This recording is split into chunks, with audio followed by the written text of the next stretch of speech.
Hello, and welcome to that Eurovision podcast, Eurovision with a Slice of Life.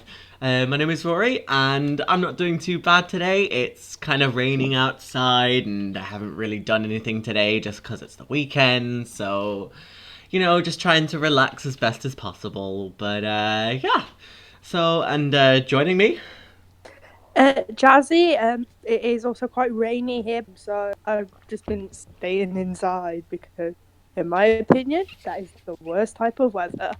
Just So hot rain. yeah, no, don't do But don't do muggy wet weather. Go away. not hot rain as in like a pyro curtain. Hot rain as in like literal hot water. Hot rain. I mean, that's a golden shower, that. Seriously, Rory? Seriously, Rory? Well, that Seriously? got lowered very quickly. There's a story for that, but we'll save that in another retrospective. Yeah. Hi, it's Rosie, and I am having a very chilled out weekend because, hey, it's quarantine. Where else are we gonna go? And yeah, it's not too bad here. Imagine some talk about the weather. Just all going the same. I've opened my curtains today, which I haven't. And yes, I'm very excited to be back and ready to talk about another country. Ooh, hi guys, it's Tim here. It's very cloudy, but it's also hot, so I'm guessing that means we're in turn for a potential downpour any minute now, but I'm inside anyway, so it doesn't really bother me. But yeah, just a very chilled Sunday. Well, I think regardless, we're all going to have some fun recording this episode. No, I don't think anyone got that. No. Yeah, I got that. You got it? Okay, it's alright, Jazzy, it's alright. Well, basically, this episode, do you know what? We're going to be checking out the Czech Republic or Czechia. Okay, come on, we had to get a pun in there somewhere. So, so Czechia or Czech Republic, it's however it takes your fancy. I'll be saying Czechia, I don't know about anyone else. But, so Czechia has been taking part in Eurovision since 2007. They had 3 years where they gave it a good shot and then just failed horribly, so they decided to withdraw for 5 years and then came back in 2015. And since then, their luck has actually started to change dramatically. And we've actually seen the Czech Republic actually make it into the final for the first time ever in 2016. And then, well, yes, we did have a blip in 2017, but then we've had 2 consecutive qualifications in 2018 and 2019. So I have to say, so just sort of to kick things off, like, how amazing is it that we actually get to have the Czech Republic kind of like be around for so long? Because obviously, I don't know if it's the same with you guys, but do you guys ever feel like Czech Republic is one of those sort of countries that you have to be really grateful that they're even just taking part? Because they could just go away so quickly. Like, if they started having a non-qualification streak again, they could easily leave as quickly as they came back. But I feel like now they have more dedication to it because they've started to get some really good results. And for a country that previously did really, really poorly. So, yeah, I'm grateful that they're in the contest, but I'm well aware if the results started to dip again, they could quickly leave us. And that makes me sad. I'm really hoping that they don't, though, because I remember listening to the songs for the last couple of years for the national final, and particularly this year for the 2021, and the quality of them is really good. And if they can keep sending stuff like pretty much anything that they could have sent this year, I think we will be seeing them around for a lot longer, because I think that the stuff that they have got going on in their music industry clearly is really high quality, and I really look forward to hearing more of it. Yeah, I feel like the last couple of 2 years in particular that their national final has felt like one of the more anticipated ones, because in 2019, like, I get the vibe that people found it quite strong then as well. And And obviously in 2020, I've seen a lot of people say it was the best national final. So yeah, like although it's not how we usually get it, as in we get the national final and we watch it on TV.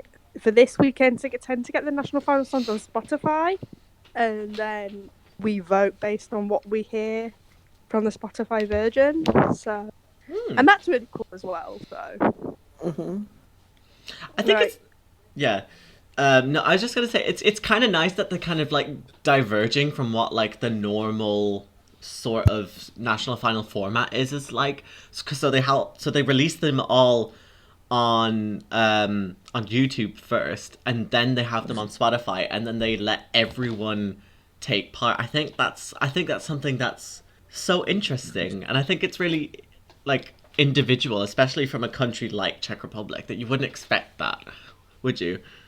Yeah, you can sort of see why San Marino would do it like that, but yeah, the Czech Republic using it as a method is really interesting, and I think it's an interesting take on it, because I feel like by giving the national selection out to a broader audience than just the Czech Republic, Czechia's viewing public, it gets something that is a little bit more universal in its appeal, and in some ways that can be good and in some ways that can be bad, but I feel like what they're putting out is so good that I'm not gonna be complaining too much. Honestly, I remember looking at the entries for this year, and there were about 3 or 4 that I could have very happily given my vote to. Or say, for me with Czech Republic, I mean, personally, when they debuted, they didn't really understand it. But once they came back in 2015, I think when kind of like the then head of delegation was it Jan Boas. Hope I pronounced his name right. I'm so sorry, Jan, if I mispronounced it. But when he came back and he understood the concept of the contest and really understood what worked, and that's when the results improved. I think that's when Czech Republic is finally getting their resurgence moment. And to be fair, though, what the format that they're doing right now, it's working for them, and the fact that the Eurovision fans can actually have a deciding factor towards what can go to Eurovision actually helped them quite a lot, and it seems to be working well for them so far. So we'll see how that method goes a few years down the line. Yeah, I mean, I really like the way that that like Jan Boys kind of steered the contest like for Czechia, where like when the Czech Republic kind of came back, because he seemed to realize that yes, it is meant to be a thing for quality, like a show for quality, and that's why we've had very strong, very serious songs from the Czech Republic during his time as head of delegation. Of course, now he's actually retired now, and I think it's Cyril Hirsch, I think that is the name of the guy who's now the head of delegation for the Czech Republic. But the fact that like we've had like such strong songs from the Czech Republic since his time as head of delegation, it just kind of helped to bring the contest up just in the minds of a lot of not only probably just people in the Czech Republic, but also kind of helped to improve the idea of the Czech Republic in the Euro fandom. Because I don't know if any of you guys ever really paid that much, like if any of you really cared that much about the Czech Republic before 2015, but 2000's Czech Republic was just one of the most hated countries in like the whole fandom, because it just seemed like they just couldn't care less about the contest. So they wanted to try, and they did try. They had like, you know, their first song was in Czech, their second song was like kind of poppy, kind of 2008 pop, which is kind of what you'd have expected, but it only came second last, which I kind of think is a bit strange. And then their like third song got 0 points. It got 0 points in the whole contest. I think it was just a completely different way of things. But since they've come back, I think it's just going from strength to strength. But yeah, so like what would be your sort of favorite Czech song? I really like I Stand. Oh yeah, I think that was like the victory moment for them. Definitely, because of the fact that A, they qualified, and B, they've done it in a way where it ticked all the boxes, and they were in the semi-final of death. I don't know how they qualified from that semi-final. I was really shocked. I feel like for that one, simplicity was key. And I feel like in 2016 there was a lot of big stagings in that semi-final. And this one obviously stood out for being quite simple. And I feel that's the reason why it qualified. I can imagine the juries really grabbed onto it in the semi. Not really looked at the results, so I'm not quite sure if I'm being accurate there. But like, this is something I could really see. I've seen the juries hanging on to. I'll just have a look there. I'd absolutely back I Stand as well. I think it's beautiful. It's what we were saying in the Unpopular Opinions episode, where if you get a really good ballad, that will always be something that is really valuable in this contest. And I think I Stand is a really good example of that. I think it's really well crafted, it's really well sung. I think it was really beautifully staged, with all the flowers and things like that. And yeah, it just sort of, it scratched the ballad itch. I think as well, like, it had like a really strong sort of visual look, because it had all like the triangles and it had the kind of pulsating thing. I don't really know what it's like, and then it kind of came down with all the flowers. It just gave you exactly what you needed. And it's coming from like a semi-final of death following Russia, which was going all out, you know, like everything and the kitchen sink, to go from that to something really simplistic and something like that really sort of draws you in. I think like it definitely deserved to qualify. I'm just looking at the semi-final split. It actually came fourth with the jury with 120 points, but then it came 12th with the televoting with only 41 points. And then obviously in the final it got 41 points from the jury and no points from the televote, which I think is despicable. Disgusting. Disgusting.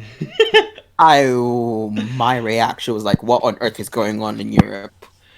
I just don't understand it, because it was like Gabriella, she seems like a very sort of reserved, but you know, she could still have a bit of fun when she wants to. And I think maybe that just didn't translate right on stage, but I'm just happy that the Czech Republic even made it in the first time. Because even though it did only come 25th, I do feel like at the time that like a win for them, because like it was their first time in the final. They didn't come last well, so that's it. It's like a mini victory for them. Yeah, definitely. And I mean, after that, I mean, it kind of showed them that it wasn't just a complete fluke that they managed to get in. Like, it was possible to like actually make it out of the semi-final. And since then, it's like it's literally going better and better, because in 2018 when we had Miklas Josef, they came third in the semi-final and sixth in the final, and then in 2019 they came second in the semi-final and then 11th in the final.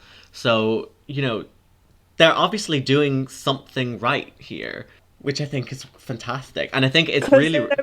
Sorry, go on. Because their results aren't only like being consistent, they're consistently getting better.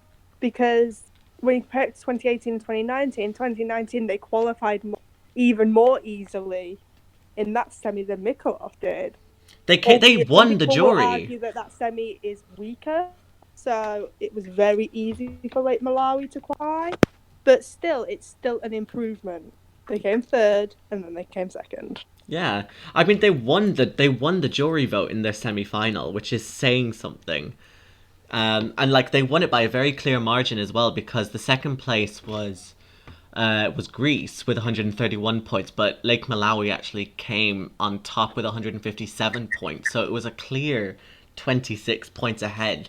So obviously, like, they know what they're doing in order to get better results. Kind of like looking at 2020, like in terms of like their national final, I think like who do you think was like the best choice to go? Because obviously, like, as well, we had been saying 2020 was such a big year and it was like one of the most expected years, and everyone, like, it got to a point where like nobody could agree on one that was going to win.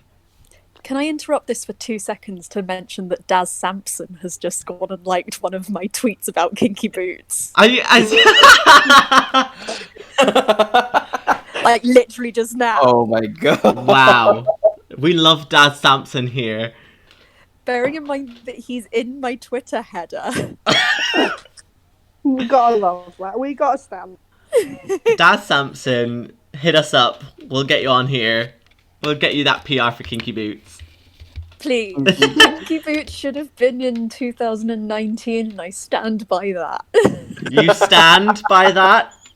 I do stand by that. I stand.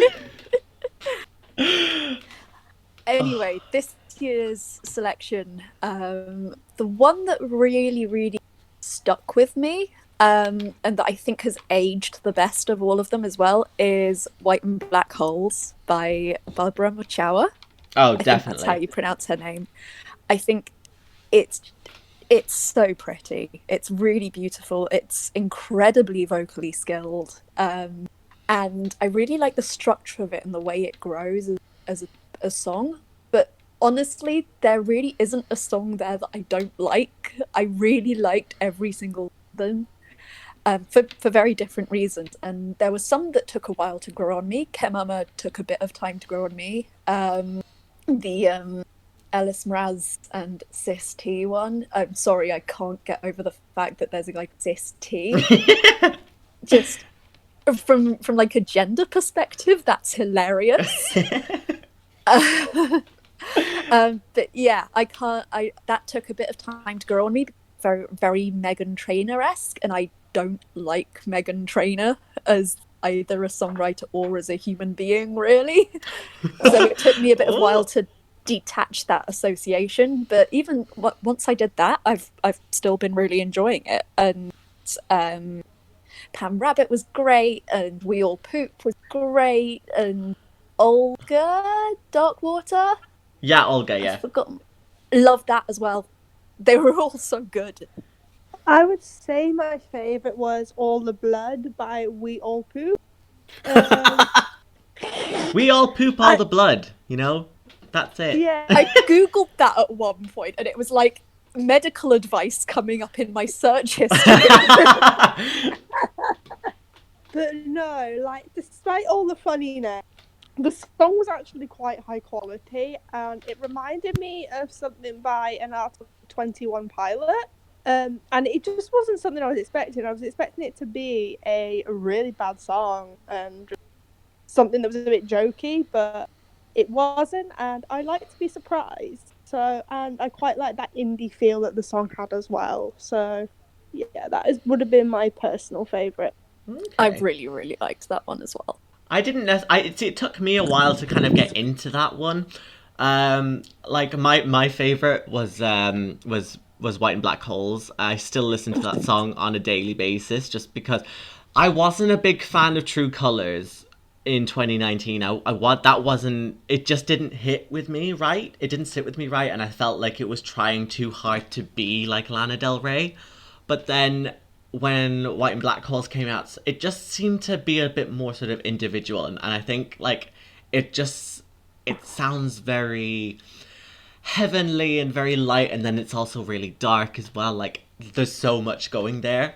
I really liked Carell with 3 L's. I think that was a good song as well. It did kind of remind me, it did kind of give me Passenger vibes. If any of you know who Passenger is, you know, only know you love her when you let her go. Yeah. But like that was just one to put on, like, if you're just feeling like them emotional sad boy hours, like that's like the ultimate song, I think, to have on. But again, I did like K Mama as well. I only started really getting into K Mama though after they did the African revamp, so like the more Eurovision one, because beforehand it just sounded a bit too poppy for my liking. But that's coming from a pop snob, so, you know, what do I have to know? For me, out of all that national final, I like Dark Water. That was my favorite. Okay. And yeah, and it was it had, I don't know, it ticked all the boxes for me. And then when I saw how low it scored across the board, it made me want to cry a little bit. Aww. Because it was one of the ones that I like. There was lyrical depth, and it's something that I wanted Czech Republic to try. You know, as much as I love the upbeat, you've sent upbeat songs for the past 2 years. I think I wanted something with a bit of a lyrical meaning this time, but that's not what the fans want from Czech Republic. So, I mean, so far, the Eurovision Stars jury and the fans that vote haven't steered Czech Republic wrong for the past 2 years. So, I wouldn't be surprised had the 2020 contest gone on, Kemama would have done great. I liked the idea of Dark Water. I don't know. I think it just, for me, it just felt a little bit sort of Eurovision by numbers, though. Like, I mean, I like the idea of it, though. I think it was like, I think if she came back with another song, I think I'd be on board with her. But yeah, I have to say though, like, can we just talk for a second about how in the 2020 selection, Barbara came on top with all of the juries and everything, and then the Czech vote just completely killed her off by giving her like last place. And I was like, excuse me. Absolutely not. Oh dear. But like, what do you actually think about that sort of like selection process, like giving the opportunity for like international like followers of the contest to like take part and vote in it as well? Like, do you think like that's a good thing, or do you think that maybe it's like it's a Czech thing, so only Czech people should sort of reply? I mean, per se, like, you know, people can find loopholes to vote in some cases. Kind of like in this year, I'm not gonna throw anything under the bus, but like there's a few national selections where you can actually vote internationally. Yeah. But what I will say, it's gonna depend, because if you looked at it, ESCZ has been running for the past 3 years. And throughout that running, they all qualified for the grand final. And no issue. But if it's a case like, let's say, if it's a country where there's a lot at stake, maybe not so wise. But then again, it's a bit of a hit and miss per se. That's my opinion on it. Yeah, I feel pretty much the same. I think it's a really interesting dynamic, and I think if you're thinking about very specifically success at Eurovision, then the best way to do that is to put your song out to as many Eurovision viewers and voters as you can reach it out to. So I feel like as far as a strategy for success goes, it's a really good way of doing it. As far as the sort of national aspects of it go, I don't feel especially sort of attached to that. And I'm sort of thinking of it from a perspective of, if this were my country, would I want control over what we sent? And on the one hand, yeah, maybe, but on the other hand, if you're choosing someone specifically for Eurovision, you want to do well at Eurovision, it completely makes sense as a strategy for them to do it. Mm-hmm. Yeah. I feel like opening the national final up to like all the Eurovision fans is a really good thing, because it can help gauge what songs will perform the best at Eurovision and what is most likely to guarantee you success, particularly in the televote, obviously, because Eurofans are very likely to vote for something that they'd already voted for to send. So if a song does well, say, in a televote in the Czech Republic, it's very likely going to do well at Eurovision, because like, we've already had a say. If you get me? Yeah, okay, yeah, I see that. Like, if we voted for it once, we're likely to vote for it again. And I feel that's why, like, since they've given Europe the say in what they send, it's kind of correlated into better results. Obviously, they've only been doing this 3 years, and obviously Benny Cristo never went to Eurovision, and we know he's going in 2021. Which is very good. And I like that they've stood by their artist, and I'm very excited to see what he brings. I just hope he kind of sticks to like the African roots, because I do feel like he's capable of bringing a proper pop banger, and like just stick with what K-Mama was, because I don't know if I'm in the minority here, but I do think in that semi he would have just squeezed in. I do think the song's very fun, and I do think that it did have that appeal to like the masses, because like there's so many like people that watch Eurovision, and I don't think we've seen anything like this before. But it's like it would have appealed to a different group of Euro fans, but it still would have had that appeal, because I feel like in the last few years that type of music has been quite in like within the charts. Yeah. And Mm-hmm. so I do think he would have made it. So yeah, I just hope he brings something similar to 2021.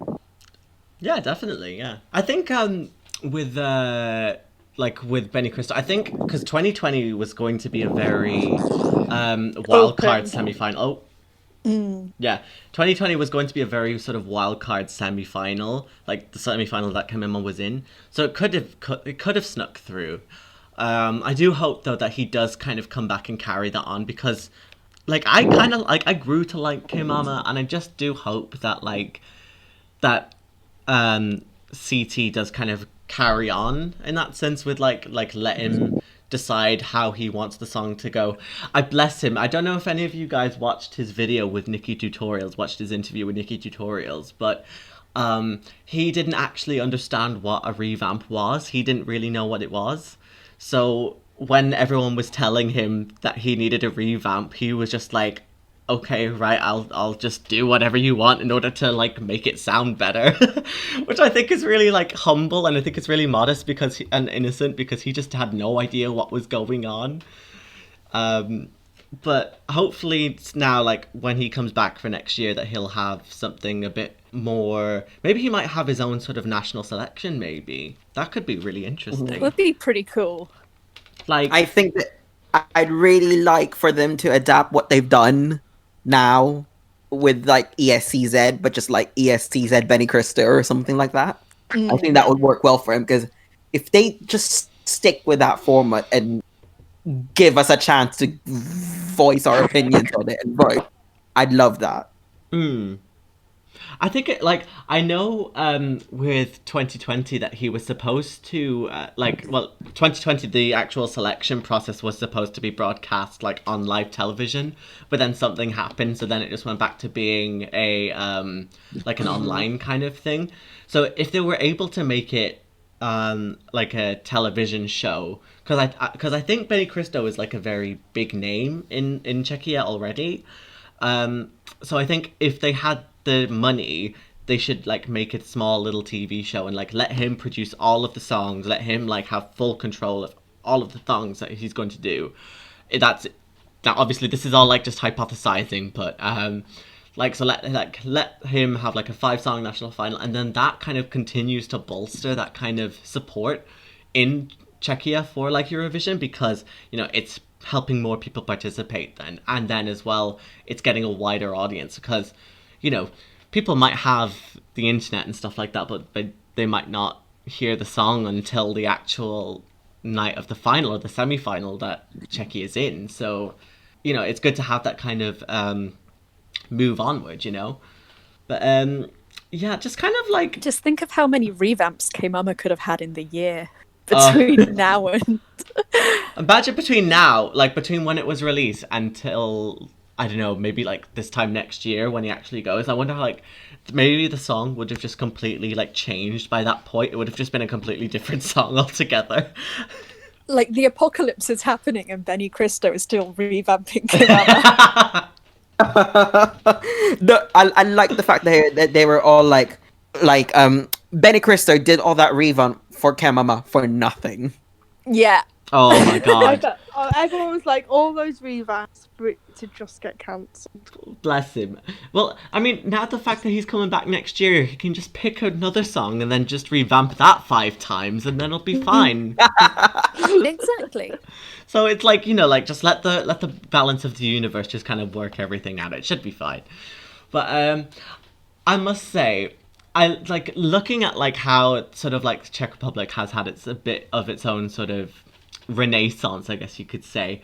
Do you think that like the change in fortunes could maybe even sort of bring Slovakia back? Because we know that like Czech Republic and Slovakia are like brothers anyway at this point, and so you'd hope that with Czech Republic doing really well that Slovakia might like look at it and be like, oh yeah, let's go, you know, like let's come back.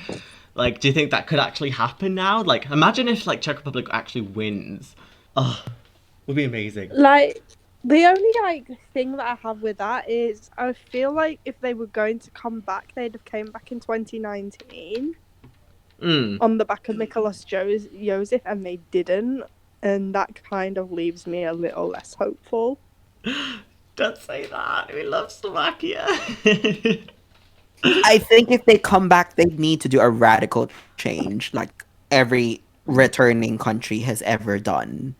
I think that's all I'm gonna say with regard. Because if you think about it, if a country has come back, they've done a big radical change from all that time. They have not been participating in order to try and succeed to the best Like, they can, really. Yeah, like Bulgaria and obviously the Czech Republic too.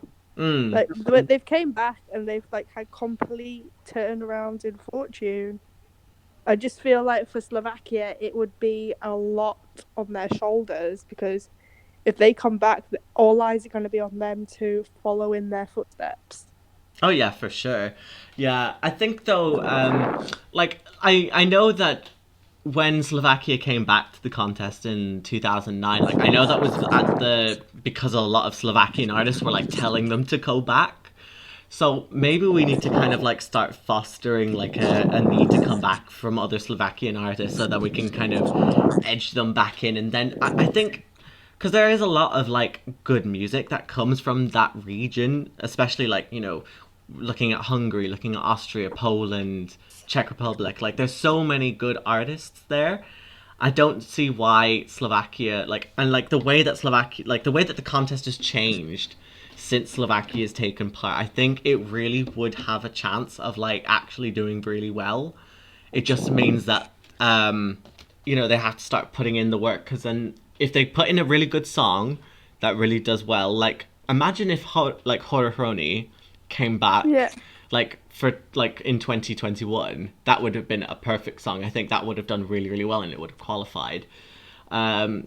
If we had something along that line, that would be really good. So maybe, like I'm planting another seed here, guys. Okay, I'll be surprised. But what we should do is try and get Czechia to win, so then Slovakia can come back, and then everything will be hunky dory, and then it'll be fine. Okay, can we try and get that to happen?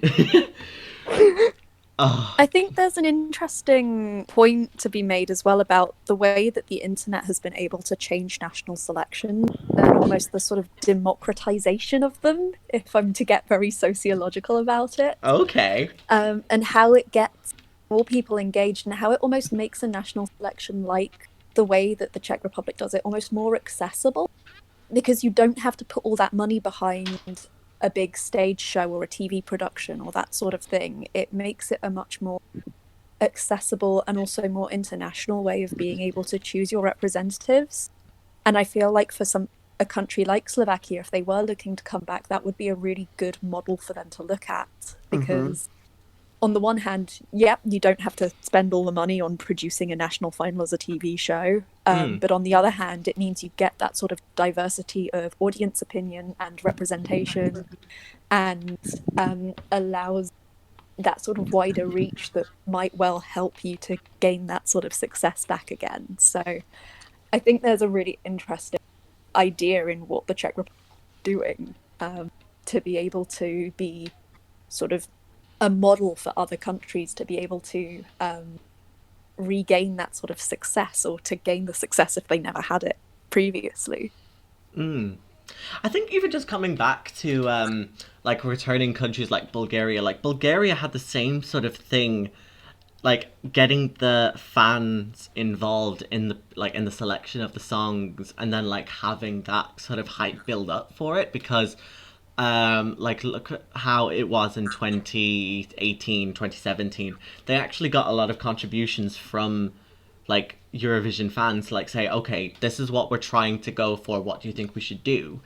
And obviously with Czech Republic kind of doing the same thing, like letting that kind of voice come in from an international perspective. And I mean, even like from the international jury, for example, like in ESCZ, like we've had people like Dami Im, Norma John, like a lot of like previous entrants to Eurovision who have been through that experience, and so they know more about what would work in terms of a Eurovision song from that. So I think there's a lot of I think it's a really, really good model that if Slovakia was to kind of go for, it would help them kind of get a good head start into potentially what could be a really good run of results. But it's just whether or not, I think it's RTVS, they need to sort of get their stuff back together now. They need to kind of get things back together. So this is an open call to Slovakia to get their shit together. Please, because we miss you, Slovakia. We miss you. Please come back. Please come back. I mean, I really liked Horochrony, and I really liked Modlitba from 1998 as well, but we'll save that for a Slovakia retrospective, so it'll be fine. But yeah, so kind of just looking forward, what do you think sort of Czech Republic should do in the future just to kind of carry on this sort of run of good results?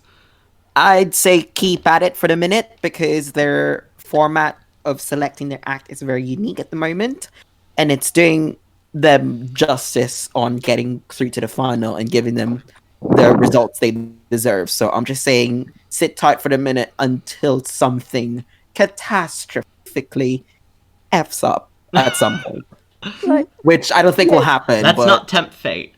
Yeah, knock on wood. Just keep doing what they're doing, because it is working, and just the results are improving year on year. Just keep doing what you're doing, and you get yourself more into the Eurovision world, and who knows, maybe you'll get your first win soon.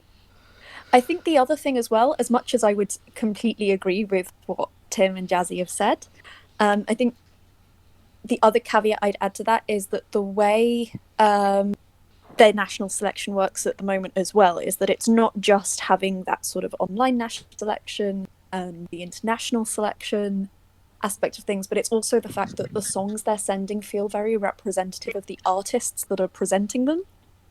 And I feel like keeping that is also really important in maintaining that sort of national selection that they're currently doing. It feels like the sort of music that they're putting out is the sort of music where if I were to buy a Benito album, if I were to buy a Barbara Chower album, that's the sort of music that I would get.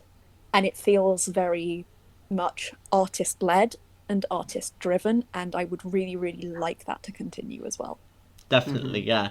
I'd love to just kind of have that thing come on, whereas in it's very much artists sending their best work and something that they're very proud of, and I think that should be reflected in that sort of in the production of the whole sort of national selection. I would really like it to become a televised show, as how it was supposed to be in 2020. But I don't know whether or not if budgetary cuts and things like that might be a thing, but I'd love that to happen anyway. I'd also really love to see a song in Czech again. It's been 13 years since we've heard Czech in Eurovision, so I'd be really loving to hear Czech kind of come back. I know we had a possibility of it last year with Pobedny Slavtovia or something like that. I can't necessarily remember it off the top of my head, but that song in 2019.